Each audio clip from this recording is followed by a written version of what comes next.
Hello friends, welcome back to Momi's Love Kitchen. இன்றைக்கி நம்ம ஒரு gluten ஃப்ரீ ஓட்ஸ் வச்சு பனானா பிரெட் எப்படி பண்ணுறதுன்னு பார்க்கலாம். இப்போ இதுக்கு வேண்டிய பொருட்கள்லாம் என்ன அப்படின்றத பார்ப்போம்.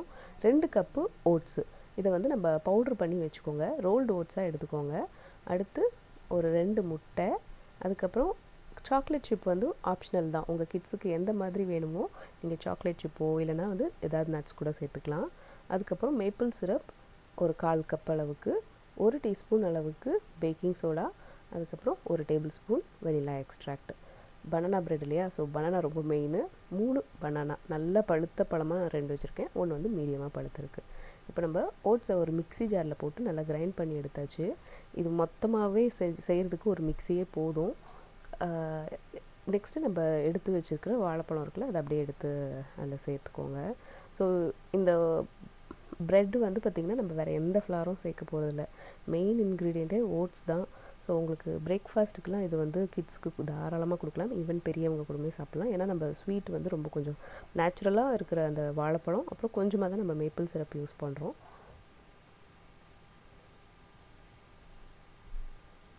இப்போது நம்ம வந்து இது கூடவே முட்டை, அப்புறம் வெனிலா எக்ஸ்ட்ராக்ட், மேப்பிள் சிரப் எல்லாத்தையும் போட்டு ஒரு மிக்ஸி ஜார்லேயே நீங்கள் போட்டு நல்லா ஃபைனாகவே அரைச்சிக்கலாம்.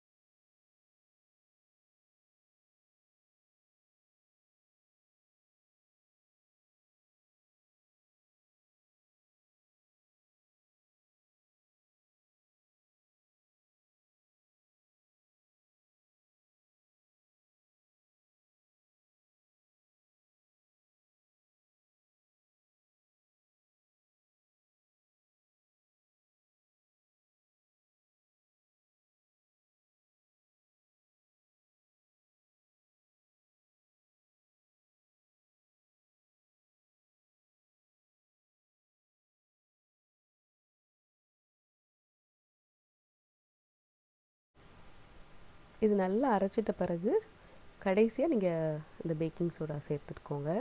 இது போட்டு லைட்டாக ஒரு மிக்ஸ் பண்ணால் போதும்.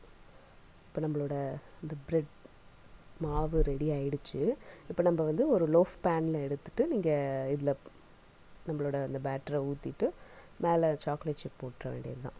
ஸோ நான் சொன்ன மாதிரி நீங்கள் சாக்லேட் சிப் பதிலாக ஏதாவது ரெய்சின்ஸ் இல்லைனா வந்து நட்ஸு அது கூடமே தாராளமாக சேர்த்துக்கலாம்.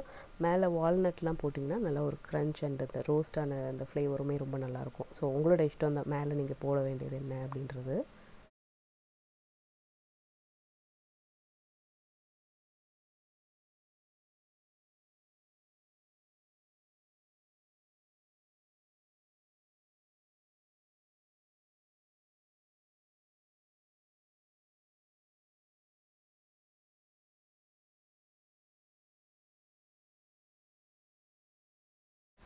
ஸோ இது வந்து பார்த்திங்கன்னா பிரேக்ஃபாஸ்ட்டுக்கோ இல்லைனா வந்து ஆஃப்டர் ஸ்கூல் ஸ்நாக்காகவும் தாராளமாக கொடுக்கலாம் பசங்களுக்கு.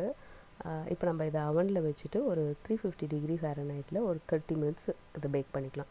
உங்களுக்கு வந்து அன்குக்டாக இருக்குதுன்னு அப்படின்னா 5 or 10 மினிட்ஸ் எக்ஸ்ட்ரா கூட நீங்கள் வச்சுக்கலாம். பட் எனக்கு வந்து பர்ஃபெக்டாக வந்துருந்துச்சு. இது வந்து நீங்கள் ரூம் டெம்பரேச்சரில் வைக்கிறீங்க அப்படின்னா ஒரு 1 or 2 டேஸ்க்குள்ளே முடிச்சிடுங்க. ஃப்ரிட்ஜில் வச்சுருக்கீங்கன்னா கண்டிப்பாக ஒரு 1 வீக் வரைக்கும் வச்சுமே சாப்பிட்லாம்.